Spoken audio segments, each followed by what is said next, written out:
திரு பொன்ராஜ், கூட்டணி அப்படின்ற ஒரு விஷயத்தை நம்ம பேசிதான் ஆகணும். இப்போ அதிமுகவோட நம்பிக்கை அப்படின்றது வந்து மெகா கூட்டணியாக அமைப்போம் அப்படின்னு திரு எடப்பாடி பழனிசாமி சொல்றார். ஆனா 2024 நடக்கல. இப்போ 2026 அது நடக்கிறதுக்கு வாய்ப்பு இருக்கா?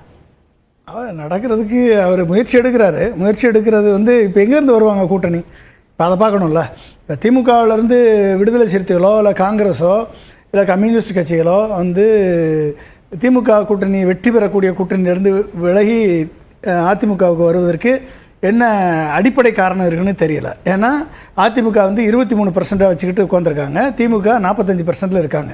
இப்போ வெற்றி கூட்டணியிலிருந்து வர்றதுக்கு வாய்ப்பு இல்லை. ஆனா கூட்டணி கட்சிகள் அவங்க வந்து அதிருப்தியில இருக்காங்க. விசிகவா இருந்தாலும் சரி, காங்கிரஸா இருந்தாலும் சரி, தங்களோட அதிருப்திகளை வெளிப்படுத்துறாங்க. வேல்முருகன் கூட்டணியில இருக்காரா அப்படின்ற கேள்விகளை திரு கல்யாணசுந்தரம் முன்வைக்கிறாரு. இல்லை, அதிருப்தின்றது வந்துங்க ஒரு கூட்டணியில் வந்து ஒரு ஜனநாயக முறைப்படுத்தப்பட்ட ஒரு கட்சி கிடையாது, பல்வேறு கட்சி இருக்குது. பல்வேறு கட்சிகளுக்கும் பல்வேறு கொள்கைகள் இருக்கும். அந்த கொள்கைகளை அவங்க ஃப்ரீயாக வெளிப்படுத்துகிறாங்கல்ல, அதை வந்து முதலமைச்சர் வந்து உட்காந்து பார்க்குறாருல, அதுக்கான எதெல்லாம் அட்ரஸ் பண்ண முடியுமோ அட்ரஸ் பண்ணுறாருல, அந்த பிரச்சனைகளை வந்து சமாளித்து அந்த கூட்டணியை ஒரு கட்டுக்கோப்பாக கொண்டு வர்றாருல. அதை ஏன் எடப்பாடி பழனிசாமியால் செய்ய முடியல? தன் கட்சியிலேயே ஒரு ஒற்றுமைப்படுத்தி கொண்டாட முடியல எடப்பாடி பழனிசாமி அவர்களால்.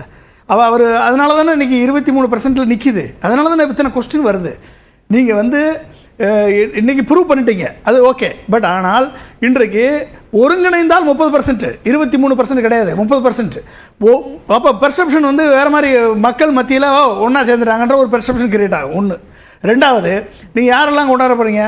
பிஜேபி வந்து இன்றைக்கு பாமகவை மிரட்டி கூட்டணியில் வச்சுருக்கு, தமாகவை மிரட்டி கூட்டணியில் வச்சுருக்கு. ஏன்னா எல்லாமே வந்து மற்ற கட்சிகள் டிடிவி தினகரன், ஓபிஎஸ் எல்லாமே கூட்டணியில் வச்சுருக்காங்க.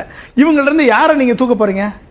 அப்போ நீங்கள் வேற ஒன்றும் இல்லை, பிஜேபி வந்து சொந்தமாக சுயமாக 18.5% எடுத்துருச்சா பிஜேபி? அதை தானே கிளைம் பண்றாங்க. அண்ணாமலை வந்த பிறகு பிஜேபி 18% ஓட்டு வாங்கிருச்சு. எல்லாரும் ஒண்ணா இருக்காங்கன்னா இன்டாக்டா இருக்காங்க. பாஜக கூட இருந்தா அவங்க மிரட்டி வச்சிருக்காங்கன்னு சொல்றது சரியா? இல்ல, நீங்க வந்து நீங்க வேற ஒன்றும் இல்லைங்க. ஏதாவது ஒரு சம்பவம் இருக்கா? அன்புமணி அமைச்சராக இருந்தது யாருடைய அமைச்சரவையில்? மன்மோகன் சிங்கனுடைய கவர்மெண்ட்டில்.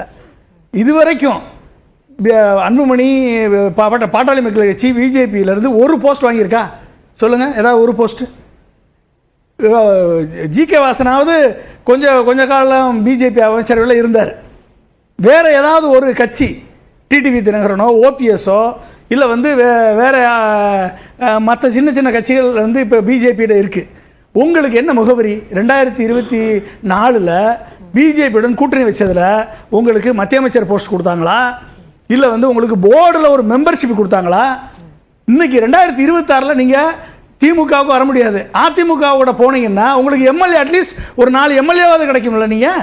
அப்போ நீங்கள் அதுவும் வேணான்னு இருக்கீங்க அப்படின்னா ஏதோ ஒரு நிர்பந்தம் இருக்குது. அதை தான் நான் சொல்கிறேன். அப்போ அந்த நிர்பந்தத்திற்கு பணிந்து தான் நீங்கள் பிஜேபியோட இருக்கீங்க. அதை உடச்சி தூக்குறதுக்கு எடப்பாடியால் முடியல.